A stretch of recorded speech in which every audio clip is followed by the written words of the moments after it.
Hej och välkommen till YouTube-kanalen. Idag ska vi reagera till King Von, Demon from Oblak, Bang Bang, Chief, Sosa. I alla fall, vi ska kolla på hans, den är jättegammal från 2020. Och i alla fall, jag har redan sett den här. Jag vet typ allt om King Von. Jag är hans största fan i Sverige till 100%. Ni kan fråga vilken av mina vänner ni vill. Ni kan fråga vem ni vill jag känner. Jag är King Vons största fan. 100%. Jag ser upp där. Jag tycker om vad han gör, hur han gör, vad jag med sina pengar, hur alltså, fast inte mina pengar, det spelar roll vad jag tycker. Jag tycker inte om hur han hur han rörde sig själv, nu förstår jag menar. Men jag tycker vi reagerar på den här videon och tittar helt enkelt. Så vi kör. Och anledningen för att göra den här videon är bara för att liksom visa svenska folket King Von.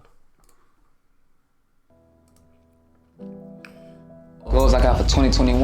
Alright, I'm trying to, everybody go up to another notch. I done touch bases with like the family shit. Now I'm trying to help the community. Now I'm trying to get places like this about little daycares and shit. Just anything to generate money and make the community better and shit.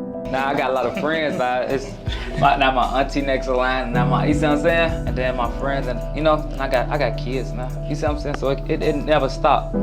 Like the giving it and help you, it don't stop. You just gotta keep getting more money. As long as you got money, it ain't gonna be no problem. You see what I'm saying? I just gotta keep having money. A rapper who is among those who were shot and killed in a gun battle in downtown Atlanta. A total of 6 people were shot, 3 have died. One of them, a rapper Davon Bennett, who goes by the stage name King Von.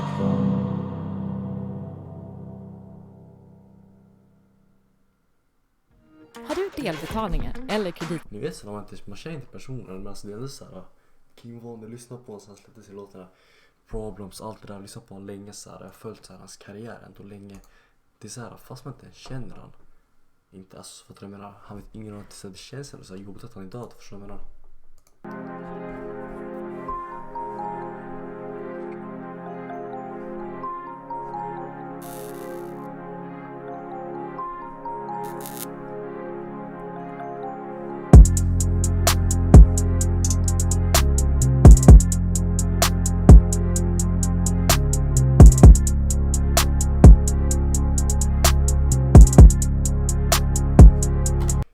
Jag kan alla låtar av King Von, jag skojar inte. Alla låtar som finns på Spotify. Ni kan stå på vilken jag ber att testa mig. Vilken låt ni vill. Ni ser på det albumet, Welcome to Oblak. Jag kan stå på den här låten. Den här är klar. Jag kan bara ta en låt. Vänta, jag ska bara trycka uppe. Police steady watching me. Everybody clock me. Red alert. On the dangerous. Trycker igen. Vänta, stå på. Nu ser jag inte, okej? Ja, vänta. Här, vänta. Vi ska lägga. Så. Home invasions, robberies, homicide, glitch place. Nästa, vänta. Nu ser jag ingenting. Wayne's story, jag hörde det på beatet. Vänta, där är knappen. Back again. Alltså jag kan inte säga, jag kan hela albumet. Den här såg det, ni fattar konceptet, fattar ni vad jag menar?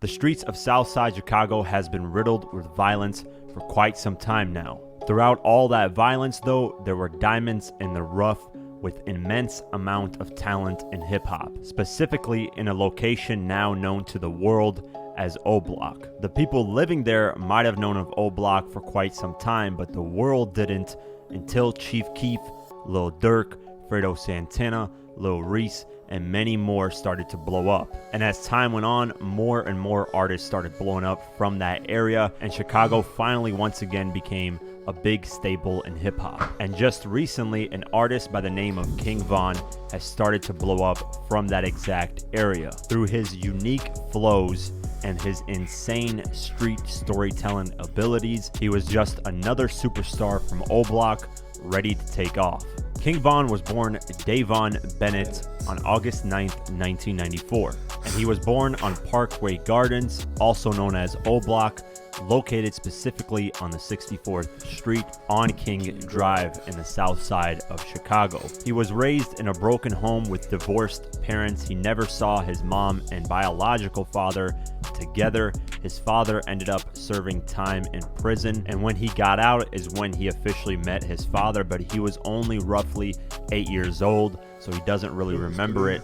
Then a couple months later after meeting him, his father was killed. Despite that, King Von ended up getting good grades in school, whether it was through elementary and through middle school. However, around middle school is when King Von says he started getting involved in the street life, because when he got out of school, he was bored and decided to explore the streets with his friends. And around middle school is when he officially met Lil Durk, and they started to hang out as close friends. Don't nobody really know when they started being bad. That shit was really regular. You see what I'm saying? Like, I don't know. I just woke up one day, I was bad as hell. I don't know what the fuck happened. I was just getting good A's and B's. I don't know what happened. School, you see what I'm saying? School over here with the nice teaching and nice people all that. All right, so now I'm going off they from that. Since they nice and being, you know. Ser ni vad jag menar? Kolla. Det behöver inte så i skolan, för kolla. Man är som de man är med. Vi säger att du är med 50% av tiden är du med någon person som pluggar, jobbar, allt det där. Men sen när du är hemma, när du är ute, när du är hemma där du bor, då ser du folk som bara är, fattar du vad jag menar, kaos. Productive and all, I'm doing my work, I'm in school. But now I'm out of school with the people that ain't doing shit, but on the streets, all they know is being loud, mean, bad, you know, selling drugs, doing this, doing that.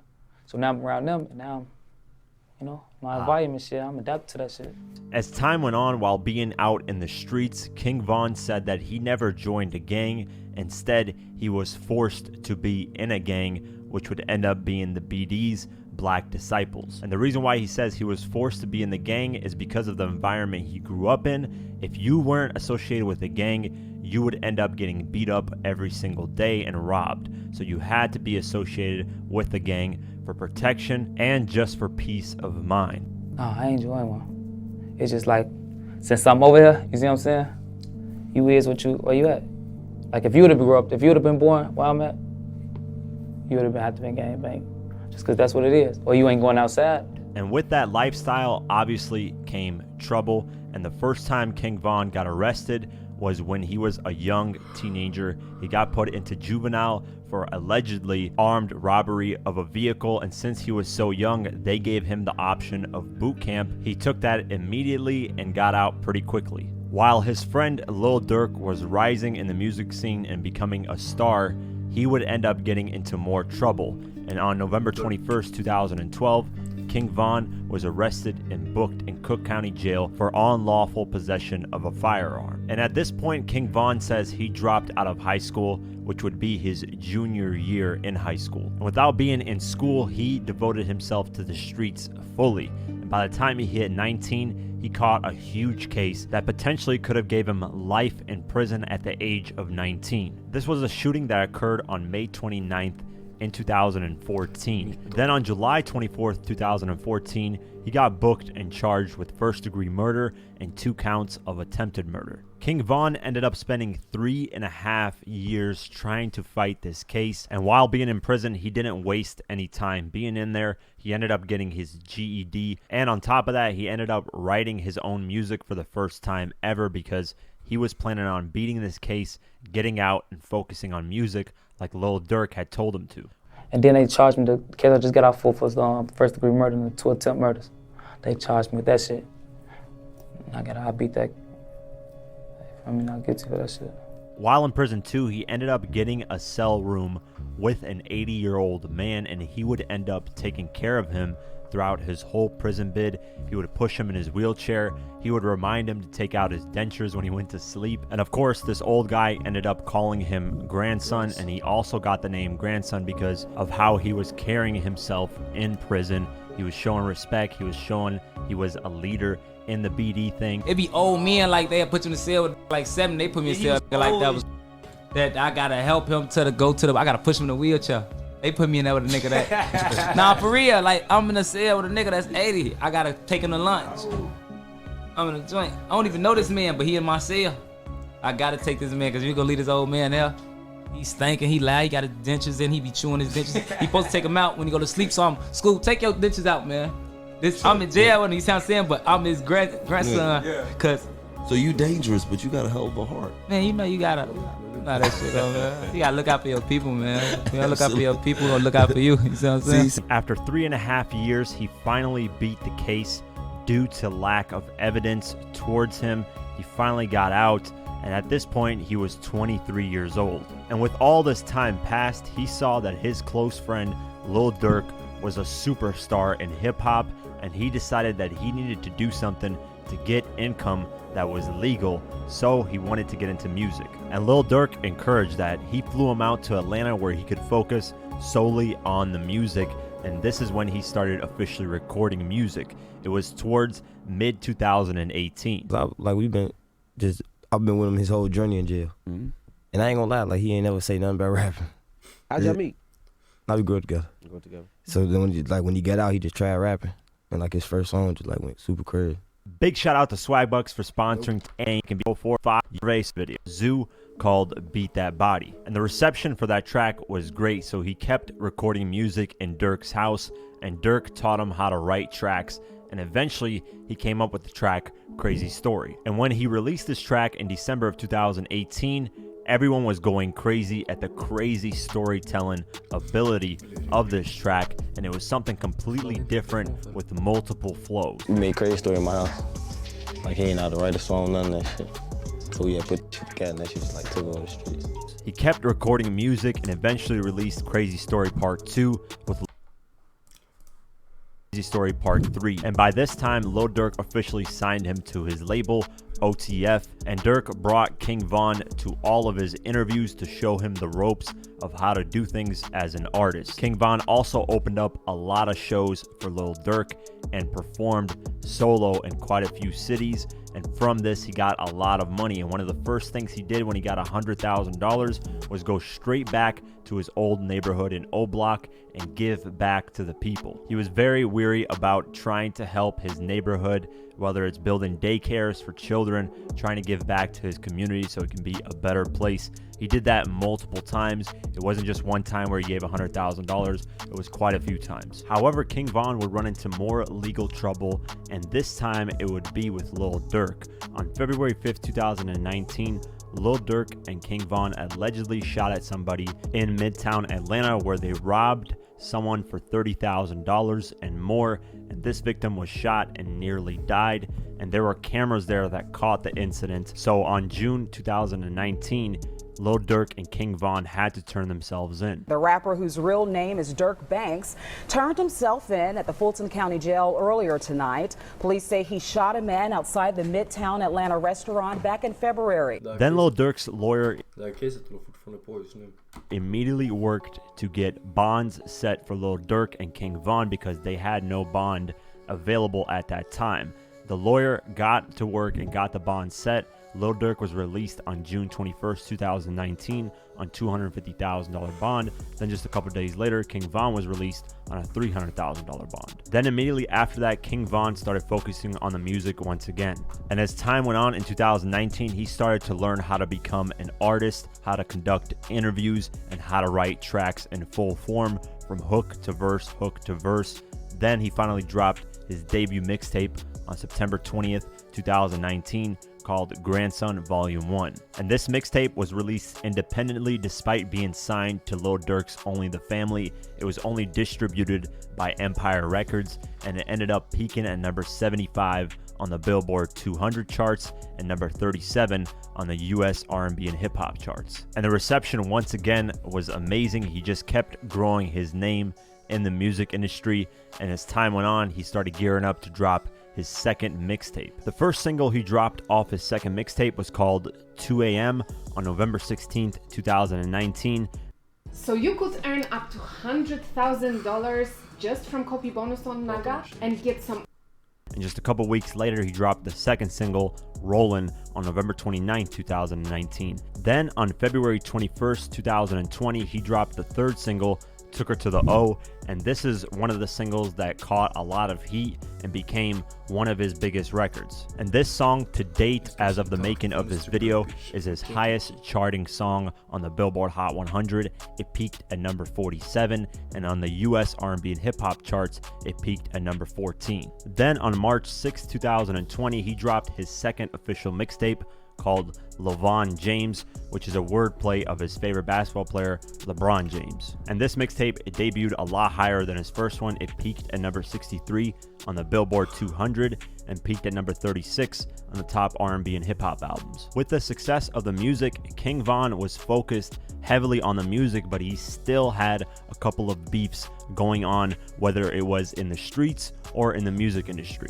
The street beef that he had was with his ops, FBG Duck, who was with the GDs, and King Von was with the BDs, who was on the opposite side, so they had a bunch of street beef. FBG Duck was best friends with a kid named Tuka. Tuka was murdered at the age of 15, and rappers that were part of the BDs, which was the ops, would make fun of Tuka's death, saying things like, "We're smoking on that Tuka," and King Von would actually do that in a couple of his tracks, such as All These Guys featuring Lil Durk.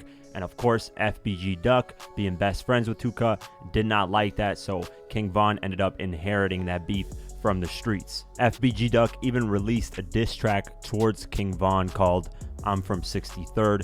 King Von would respond by saying it's trash. The other beefs that King Von had were more industry driven. One was with Famous Dex and the other was with 6ix9ine. Despite all this, he kept focused on the music, and he was gearing up to finally drop his debut album. The first single he dropped off the album was called All These Hitters featuring Lil Durk, and this was released on August 5th, 2020. And this track peaked at number 77 on the Billboard Hot 100 and number 31 on the US R&B and hip hop charts. Following this, he dropped the second single off the album called How It Go on August 28th, 2020. Then on October 5th, 2020, he went on Instagram and announced his debut album, Welcome to O Block, would be released on October 9th, 2020. But when October 9th came, King Von said he had to push the album back and instead released the third single off the album called I Am What I Am, featuring 5 Foreign. Then he revealed the album would be released on October 30th, 2020, but before the album came out, he dropped one more single called Galeesh Place on October 23rd. Then finally, on October 30th, 2020, King Von drops his debut album, Welcome to O Block. The album debuts at number 14 and sold 25,000 copies within its first week. King Von, however, would never get a chance to see the first week numbers of his debut album because on November 6th, 2020, King Von would end up getting killed due to an altercation at an Atlanta hookah lounge. King Von that night was out and about promoting his debut album. He had scheduled an album release party at Atlanta's Opium Club on Thursday, November 5th that night, and everything was going fine. King Von's manager says that after the album release party, they were all scheduled to go back to the hotel and sleep. However, Von's manager says that King Von was off that night for some reason. After the album release party, they all went back to their vehicle. Tror du på att man kan känna typ när det är typ så här, förstår du, något håller på att hända? Fattar du vad de säger så här? Det är oftast när såna här grejer händer säger de att personen var konstig. Är det för att personen vet att något kan hända? Alltså så här, att de har skrivit med varandra, eller att de bara känner att något är fel. And started heading back to the hotel like planned. But King Von's manager says that King Von decided randomly to take a different turn and go to an after party club. Von hopped in his security bulletproof truck with 2 other people and the driver and randomly decided to go to the after party club. Once they got there, they realized none of the other people were there, so Von's DJ called and said, "Where are you guys at?"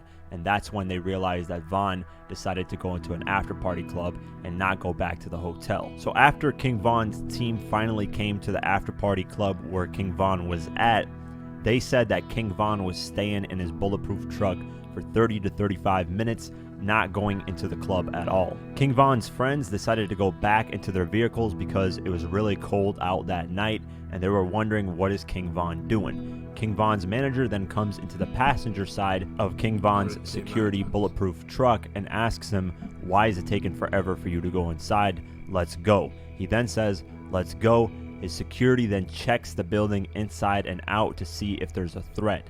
Now, King Von's manager says that they couldn't bring in guns to the club because it's a security risk, so all the security and everyone else who had weapons had to put it back in the vehicle. Von's manager says that one of King Von's friends came to the driver's side of King Von's vehicle and told King Von that Quando Rondo pulled up to the Atlanta After Party Club, and he said that Quando Rondo was essentially lacking, meaning he didn't have anyone around him. It was just Quando Rondo and a driver. And Von's manager says that right when King Von heard that, he immediately got out the car and went at Quando Rondo and started fighting him. And everyone at this time was genuinely confused at what was going on. Nobody in each camp was even prepared. Then a white car pulled up and King Von's team had no idea who that white car was affiliated with. Out the car came Lil Tim, which was Quando Rondo's friend. He comes from the backside of King Von and shoots him multiple times. King Von's manager says that Lil Tim let off 5 to 6 shots. 2 of the bullets hit King Von. 1 hit him in the torso, 1 hit him in the thigh. Tänk så här, om när han levde, han blev skjuten i ryggen och så torso och ryggraden. Är det svärt att leva och ska han sitta polariserat? Alltså jag pratar om det är säkert bra för hans familj att han lever. Jag tänker på honom själv, tror han skulle vilja leva. Hans mamma ska torka hans röv när han skiter, alla de där grejerna. Jag tycker inte det är värt att leva. And the bullets hit King Von's manager, and King Von's manager says that King Von was using Quando Rondo as a shield while he was getting shot at. And when this happens, all hell breaks loose even more. The police that were guarding the area that night decided to get involved in the altercation and started shooting randomly at basically everyone there, and that's when everyone started scattering around. People were running back inside the club hoping they wouldn't get hit. And once things settled down, King Von's team went immediately to King Von, got him and put him in the back of their vehicle and drove him to the hospital. Apparently Quando Rondo was yelling out that King Von got shot, so his team heard that and ran towards him to help him out. His team ended up putting him in the back of a vehicle. They drove off to the Grady Hospital in Atlanta, and apparently King Von was conscious the whole time, telling the people in the car to calm down and relax and that he's going to be okay because everyone in the car was panicking about what just happened. They drove him to the Grady Hospital in Atlanta and immediately started performing surgery on him, but during the surgery process, he didn't make it. When the news officially came out, it was reported that King Von was in critical condition and that he was shot by the Atlanta Police Department. But as time went on, we realized obviously this wasn't the case. In the afternoon of November 6, 2020, it was officially announced that King Von had passed away at the age of 26. It was also reported that someone else had passed away as well, and 4 other people were injured, including King Von's manager and Lil Tim, who was the one who shot King Von. A couple days went on and Lil Tim was officially charged with the murder of King Von. And as time went on, more security footage came out, and Quando Rondo's team and lawyers are now saying they are practicing self-defense in this incident. And in Georgia, we have a stand your ground law, and that means that if your life is in danger at any moment, you have a right to defend yourself, whether you shoot at them or kill them. After this, there were a lot of rumors as to why Quando Rondo and King Von got into it. There were rumors that it's because NBA Youngboy and King Von were dating the same type of female, but King Von's manager denied that. King Von's manager denied actually a lot of rumors that were going around, and all these are false. They're just claims from media sources that don't have any sources. King Von's manager, however, did say that King Von went on Instagram Live quite a few times and said that he would put hands on Quando Rondo and his team, and he never mentioned that he would use weapons if he ran into them. And of course, 1 user, 1 month, $131,000. Let's talk about. After King Von's passing, his album saw a huge uptick in sales the following week. The album ended up rising to number 5 on the Billboard 200 charts and sold 41,000 copies that following week. King Von's family and management company have released a statement about how they're going to move forward with King Von's remaining music. They said Thank you to everyone who has showed their outpouring of love for King Von. You all played a massive role in Von's accomplishments, and by continuing to play his music and sharing your stories about how he has inspired and influenced you all, you're keeping his legacy alive. To celebrate Von's artistry, vision, and the immense love that he had for his fans, we will be continuing his rollout of Welcome to O Block while working to share unreleased music and interviews that he devoted his creativity into completing. Von had also been working on new endeavors that we will be announcing down the line. Love Von's family and team. Von had plans of putting on all the people around him. He was actually going to get most of the people around him signed to a record deal and have them have $50,000 in their pocket. He's gone back to O Block and given back $100,000 quite a few times, and he had plans to open up daycares in O Block and just improve the community over there. I only say that to say this: King Von was often painted by the media as this demon person who didn't care about anyone at all. And days before King Von passed, he did an interview where he explained how upset he was at YouTubers or the media in general that were painting him in such a negative light. Now, I'm not saying King Von was the most perfect human being, but we must remember that King Von is just a product of his environment. Any one of us watching this video right now, even me, the one who created it, if we were put in an environment where every day was killing and every day was poverty and every day was struggling, you yourself would turn into a savage, because that's the only thing you can do to defend yourself in that environment. Von himself in interviews has said he wishes his mother was born in a better environment because he would have turned out a lot better as well. But he says he was dealt the cards that he was dealt with, and this is how his life turned out. It ain't squash it. No, I wish it never happened in the first place. Like, Right. I wish a lot of shit ain't never happened. You know, of course you wish your homie never got killed, of course. But you know, Cause you in a different space in life right now. You know what I'm saying? yeah, like it'd have been. I wish I never grew up in the projects. I wish a lot of shit. I wish my mama had some money when I was like, a lot of shit. If I could wish a lot of shit would be different, but it just happened like that. And he tried to make the best of it. He was improving. He was trying to improve his community that he grew up in. He was trying to put on his friends. And unfortunately, he didn't get the best chance to do that. His life was cut short at the young age of 26. And while working on this documentary, I ran into a Tupac interview that is over 25 years old and still is true to this day. You hear a lot of controversy going on right now about rap, just Time Warner dropping Interscope and a lot of things that have resulted from people saying it's a bad image, it's bad for young people. Tell us your comments on that. I said so many comments on this, but basically it's a hypocritical view.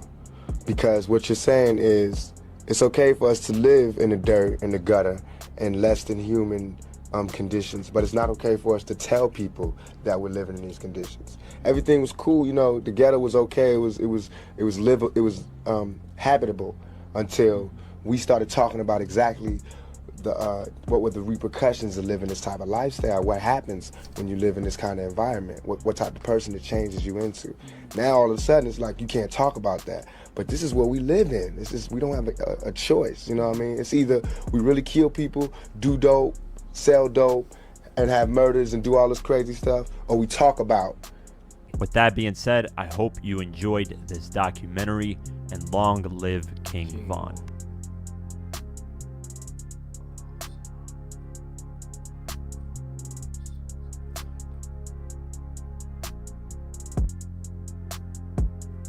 That's it for today's video. If you guys want to support... Hörni, i alla fall, vill fred King Von. Tack för att ni kollade på den här videon. Vi syns i nästa video. Hej då.